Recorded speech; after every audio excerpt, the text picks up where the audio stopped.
షెవెలేలాగే ఉంది నాకు. అద్భుతమైన రిజల్ట్స్ వస్తున్నాయి. ఇది కంటిన్యూ అవ్వాలని ఆ పరమేశ్వరుని ప్రార్థిస్తున్నా.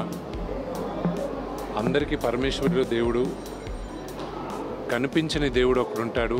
మా సినిమా వాళ్ళకి, నటులకి, నిర్మాతలకి, ప్రేక్షకులే కనిపించే దైవాలు.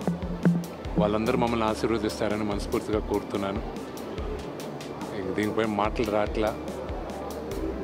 ఈ సక్సెస్ని ముందు మా ఫాదర్ దగ్గరికి వెళ్ళి, మదర్ దగ్గరికి వెళ్ళి ఫ్యామిలీతో ఎంజాయ్ చేయాలి.